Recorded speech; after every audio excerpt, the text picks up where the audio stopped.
We heard two great talks. Now it's time for some question and answers. While we start getting questions, Jonathan, I was wondering, have you thought about doing a pilot project in Maine, and what would it take? Yeah, Rick and I tried. Pre-COVID, we actually thought we had a deal almost signed, and then airport shut down and shuttles shut down, and our private partners pulled out. But I think that I'm really glad about that Minnesota test, but I think we really need to test autonomous vehicles, understand that state regulators, people locally have to be comfortable with these things. So I'm looking for a private partner to partner with us. I think Rick and I think I can speak for you. We'd love to find a private partner to do a test in Maine. Cool. I think Joe's first. Okay. I'm Joe Fox from FX Consulting. I just have a question about refueling. When you pull into a gas station or an EV charging station, what's going to happen with an autonomous vehicle to find the pump or the charging? Yeah, I can't answer that. I'm sorry. It's a great question. Do you? I can give you a random, here are some of the random stuff that we've heard of. They are working really, really hard on charging plates that go into roadways so that Finland's working on a way in which the long 5-mile strip where you can just pull over and keep driving at a low speed and it will charge your vehicle as it will go. But I think mostly right now in the US, we're working on a way in which the electric vehicles can pull over a parking spot. And then there's a plate that comes up and charges the vehicle from there. I mean, the other thing is that's been getting me is like Toyota is now highly invested into hydrogen cars. Again, we're going to have an autonomous way for them to charge. I don't really know how that's going to work, but yeah, it's a good question and one we need to dig into further. Yeah.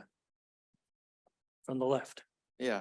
Hi, Jonathan, my question's related to the striping. So it's a big deal. The striping's a big deal. And I think if my memory recalls me, around 3 years ago, our state spent like $4 million on striping, longitudinal striping. And then the next year it went up to 8 million. And I think last year it was like 12 million. So it's just getting more and more expensive. And we're in Maine, we use paint. We paint and paint fades. And there's other states out west like Arizona that they just do thermoplastic strips. And when they need to do in those last years, and when they need to do another one, they just roll a new strip on top and it's there year round and it doesn't fade and there's no plows. So those things keep stacking up like this on top of each other. And I've heard from our maintenance people, we can only do the thinnest level of thermoplastic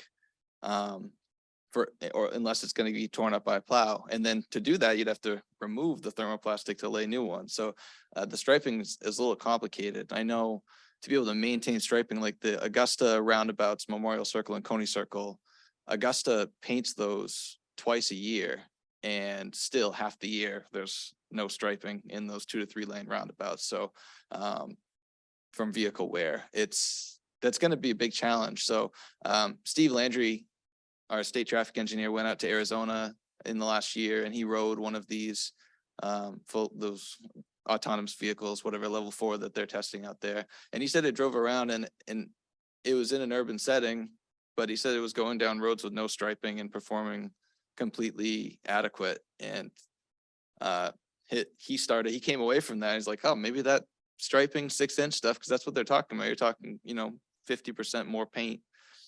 So a lot. So his thought was like, oh, maybe that's bogus. But he's saying there's no vegetation. It's picking up sidewalks. It's picking up buildings. It's doing all this other thing that's making up for lack of striping. How is it able to perform from what Steve saw versus what we have?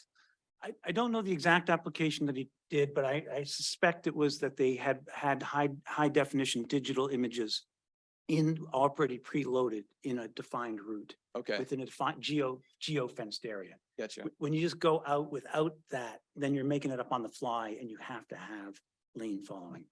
So if the state were to have LiDAR on our roadway system in say 7 years or whatever, and then it could be preloaded in, it would be a backup on top of what they would have. That might be key for rural roads in Maine. Redundancy of systems is the licensing requirement. two independent communication systems is what's required right now. And two independent communication systems that cannot be fouled by malicious play, such as someone with a green laser purposely trying to get a car to crash because it disrupted the signal communication with the LiDAR. That's the type of stuff that's, it's very likely, I think, in the future in Maine. So maybe that can help with the rural stuff. Yeah, exactly. But again, you got to think about the use cases. Maine has a lot of unpaved roads. Mhm. You Yeah, know, I mean, local roads and private roads and Yeah. the dirt roads and but most of our road mileage is state and state Yeah, aid roads. the I think mileage is that would be unreal. possible within the next 10 years to get that information. yeah, I'm going to guess from a state policy perspective, you probably want to think about prioritizing where the highest use cases, including tourism use cases, just like we have a little bit with the electric vehicle charging build out. Okay, so you talked about the winter maintenance. You're saying no snow on the road, no dirt. That's not possible. I mean, we could make it better. That's not possible. Our maintenance strategies expensive. are getting better, but Yeah, I mean, I think this is a real issue. yeah, you do. Okay. Well, I mean, especially with, no one knows what climate change is gonna bring. I mean, half the people are gonna tell you this winter, we're gonna have 60-inch snowstorms, and half of them are gonna say we're gonna see 90 in the middle of February. But I can tell you right now, like Teslas are doing okay on a couple inches of snow. But here in Maine, man, man, black ice. I mean, we've all been there. We've been shooting down the highway and you hit some black ice and you didn't see it. It just looked a little wet. I don't know how it's going to handle that. Yeah. It's going to be really tricky. As far as the striping goes, China's burying some sort of a wireless technology in their roadways. So it's actually there and it has like long-term, it will sit there. But the problem with that is we still have manual drivers and we're probably gonna have manual drivers for a while. Oh, yeah. Yeah, I don't know. That's a tricky one. Okay, great. Thank you. Go ahead. Hey guys, hopefully you can hear me okay. Paige Melius, I'm with the Federal Highway Administration. I love the conversations about the technology and the obstacles potentially.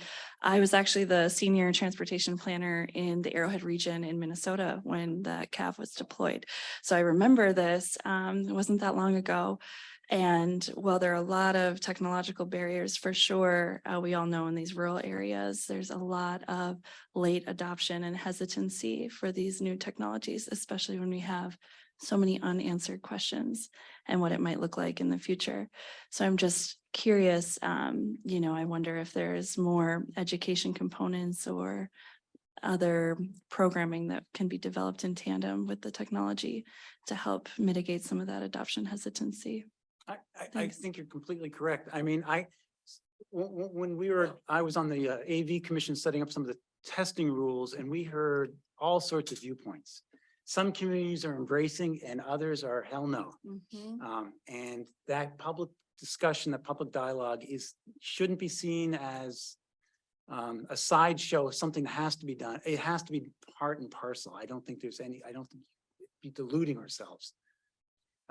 Yeah, 100%. I have worked in that area quite a bit, and I just remember some of the most unpleasant public meetings that I've ever had the pleasure of facilitating. So I hope whoever is tasked with that is prepared. Thanks. I'm just gonna add in for you, what we need at a federal level right now for not only trust and safety, at some point, and I'm very nervous about this. I'm afraid these vehicles are going to be running the road before we figure out that there needs to be a standardized communication process between manufacturers of vehicles. So if you're going to run on the road, this communication process, because the Mercedes needs to know where the GM is, needs to know where the Toyota is, this increased safety. This certainly increases trust because we all know, and we were just talking about striping, where you get to a situation where you can't see, where the car in front of you didn't go off the road. And that's going to be vitally important. And I've spoken to a couple of lobbyists from the auto industry and other people, and the auto industry doesn't want it. They want to keep proprietary communication between their cars, but we need these cars to be able to talk to each other. Absolutely. I mean, you're talking about a huge culture shift in like, corporate and capitalism and such, but it should be tacit that that's something that does need to happen for sure. Yeah. Thanks, guys.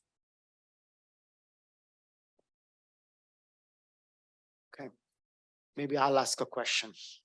So, Rick, how and why do we collaborate with the autonomous vehicles? Well, actually, it's kind of funny. The more and more we're doing research into this, the more and more we're realizing that try collaborating with your computer today. It's what the hell does a blue screen of death mean to us? It's like it pulls up an error code and doesn't help us out. If the vehicle is having an issue, it can't be an error code, and we need to be able to help it out in some way. I'll put it this way: AI is a big thing. We all know it's now part of our lives. Keeping humans in the loop is vitally important moving forward. It's not only important for the AI to learn better, but it's more important for our safety to be able to have that level of feedback and trust, not only trust from the AI in the vehicle, but trust of the people that are in the vehicle to know that it's going to believe them when it says what the problem is. And when we're talking about collaboration, I mean, we're talking about the vehicle needs to charge. I mean, one of the examples I bring up is you're here in Maine, you want to go down to Portland, but I would like to go tell the car, I would like to go down Route 1 because I would like to do a coastal route. And the vehicle will say, okay, but it will put you about 20 minutes late to the meeting because I need to charge twice. And being able to negotiate, because you would do that with a normal human in the car. And this is the things we're thinking about. And I just want to say this, it's very important that the engineers figure out how to keep these cars on the road and how to operate with or without LiDAR and all that type of stuff. But for us, we're just trying to make sure that the people in the car are safe and are able to communicate their needs. I hope that answered your question. It answers my question. Go ahead. Yeah. So I have a question that's lead into another question. So one of you, and I forget which one, my apologies, mentioned that if you had autonomous transportation, you would visit your sister in Boston more often. Okay. And my question is, I'm assuming you're from Maine? Yeah. So you live around here, right? So why don't you take Amtrak to visit your sister in Boston? Well, first of all, Amtrak doesn't come here. Okay. And secondly, once it's still not the same as literally getting in your car, going to sleep and arriving at her doorstep. The Right. convenience factor is Right. just so high. Right. I agree.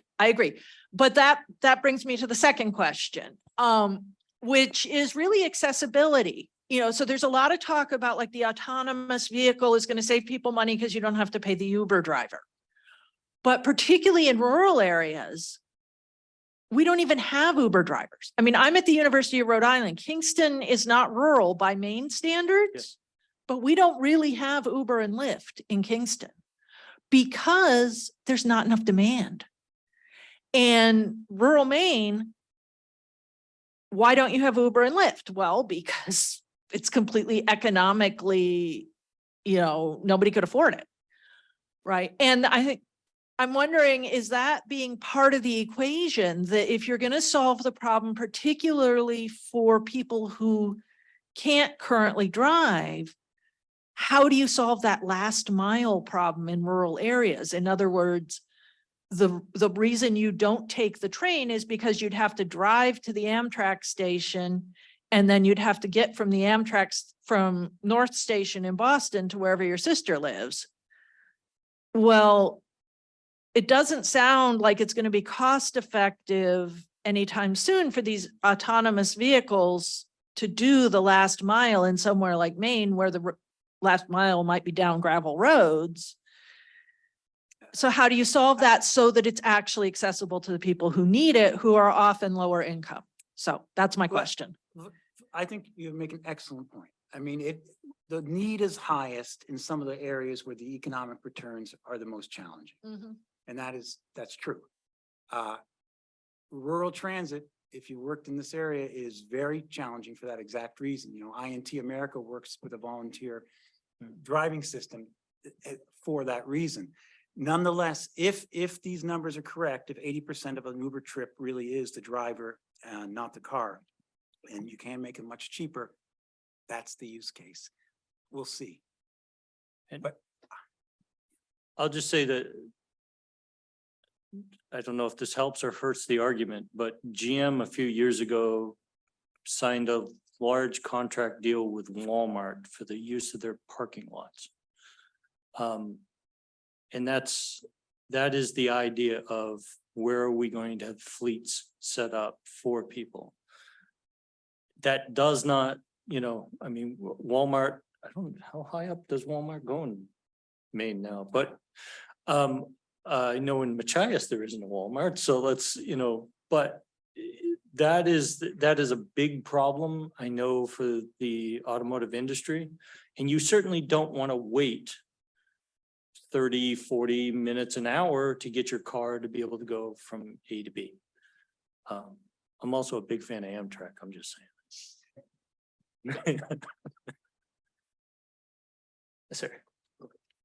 So I wonder if there's some lessons to be learned here. So advanced air mobility is an emerging, evolving marketplace where composites, as it turns out, is a very big factor in all of that. So starting next year and continuing into 2025, we're going to see several vehicles that are certified by FAA to be flying.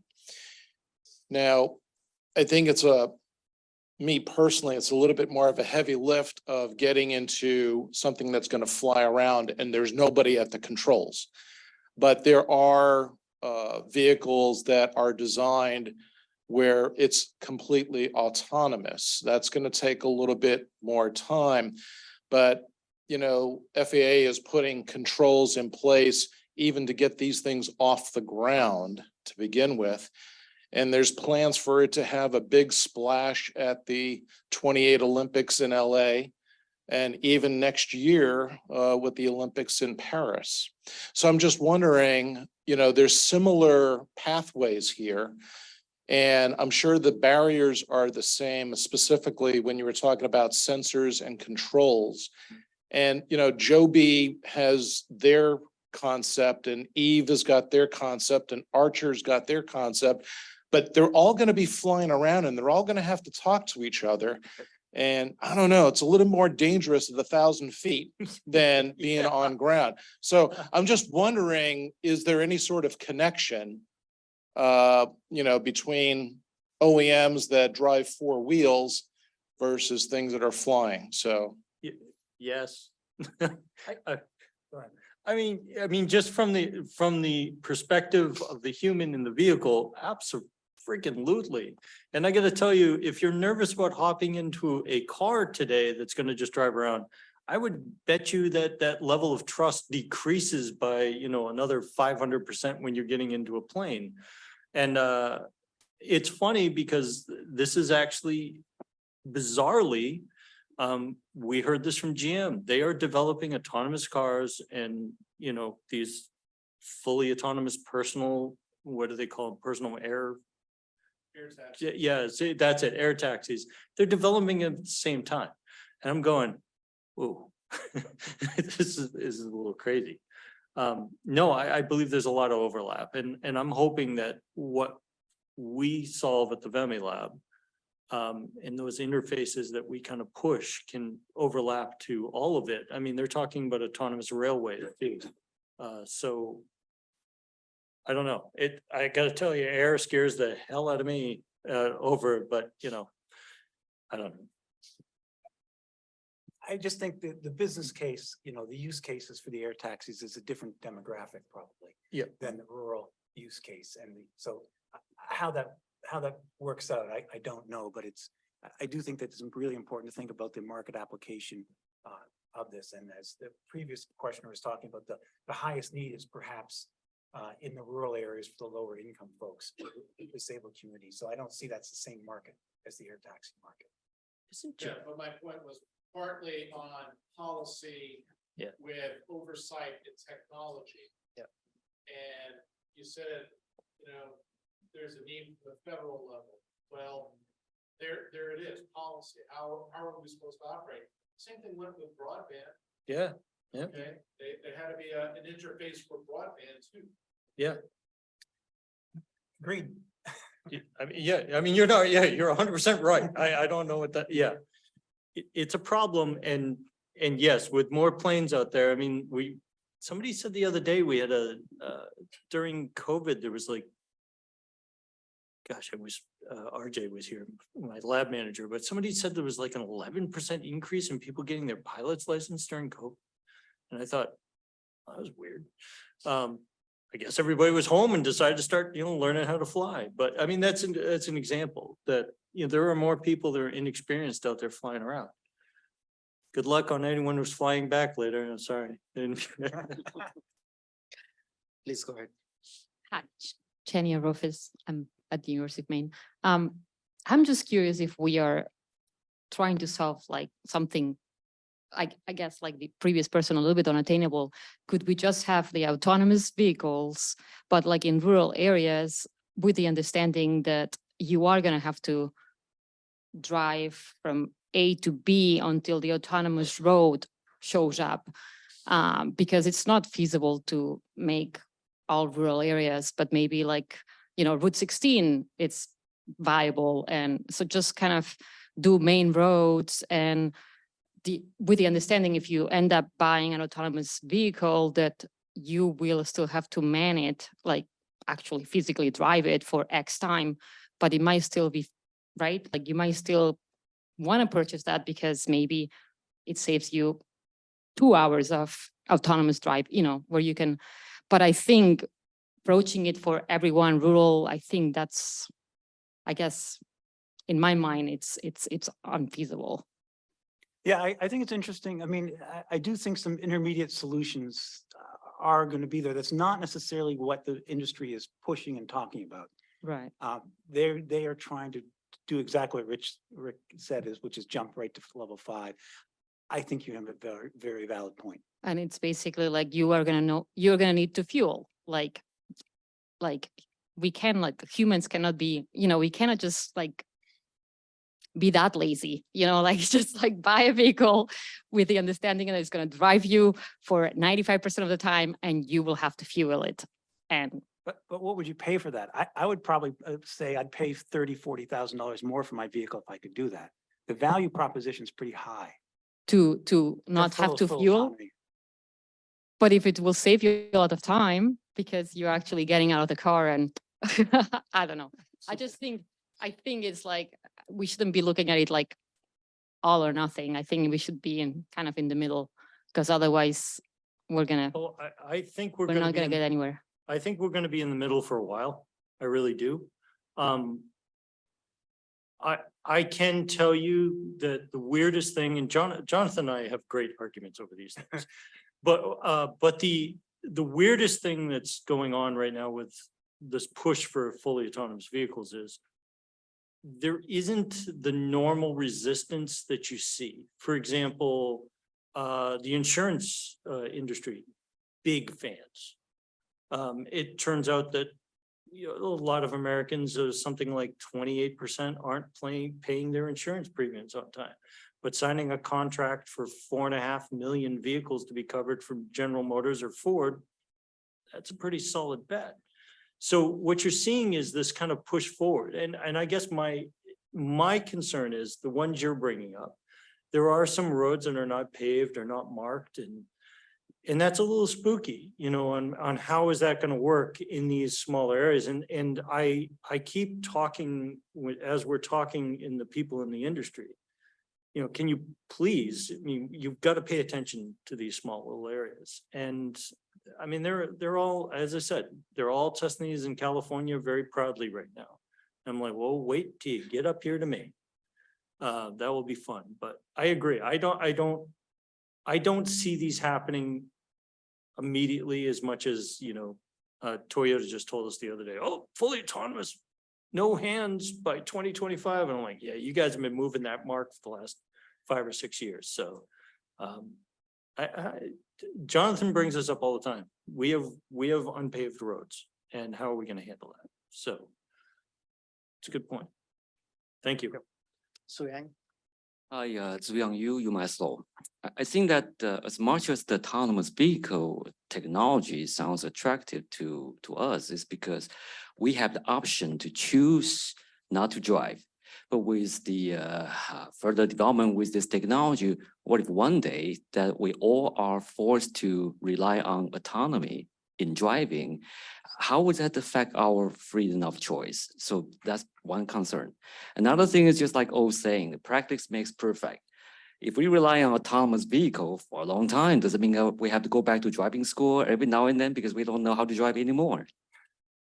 Well, I'm just gonna say, remember, there will be no steering wheel or pedals when they go fully autonomous, level 5. So there's no going back to driving school.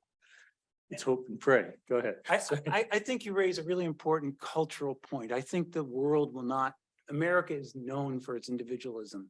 And I think what will happen in parts of Asia, Southeast Asia, and Europe might be certain roads and certain corridors not allowing conventional vehicles.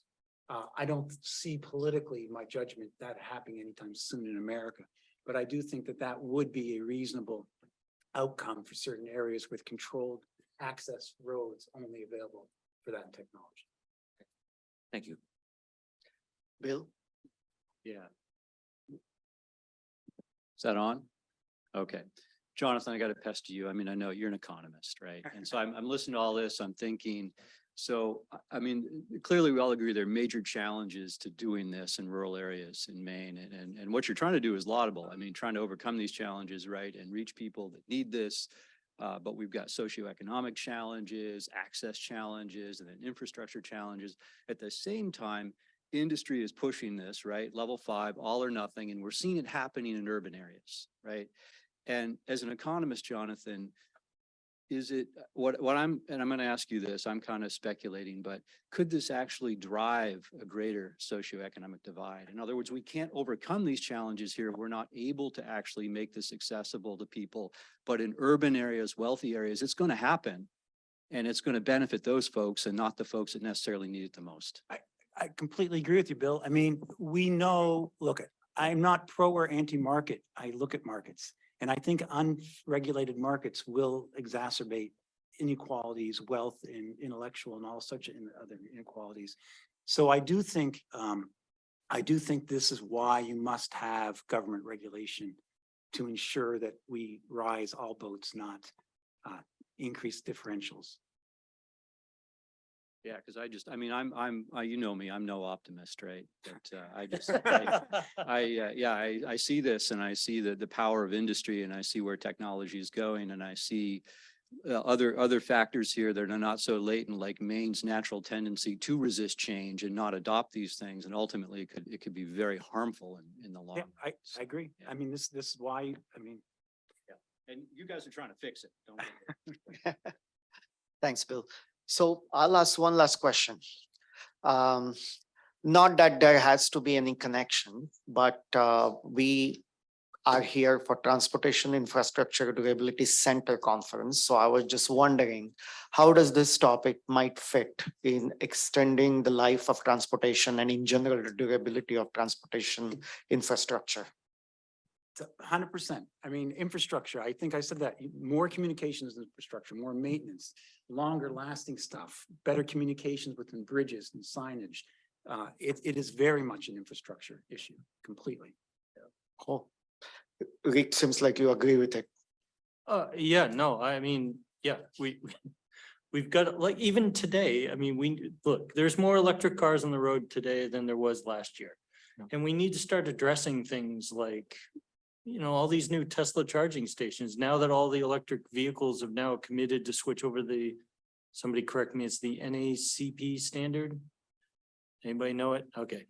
But it's the Tesla charging standard. And now that that's been agreed to, like, we've got to address the fact that there's going to be a lot of people at these stations, and it's how are we going to get from A to B? But you look at LA right now.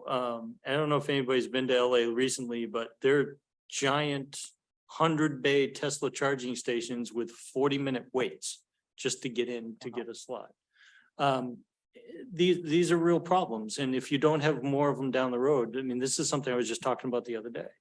That's a big thing. But yeah, he's bringing up, we need new ideas for the way in which we build roadways that help shed snow a little better and identify things a little more. And, you know, yeah, we need more clear cut thing. Well, actually, you know what, this is a funny thing. One of the things that's throwing autonomous vehicles off right now is colorful leaves in the fall that trickle across the road and blow around. It's thrown off, like, it doesn't matter. It will throw off whoever's system's out there. And it's that we got to deal with that. I don't know how, but yeah, we need a leaf mitigation roadways. That's what we need. Well, thank you so much, Jonathan and Rick. I greatly enjoyed the presentations and the discussion after. Thanks once again.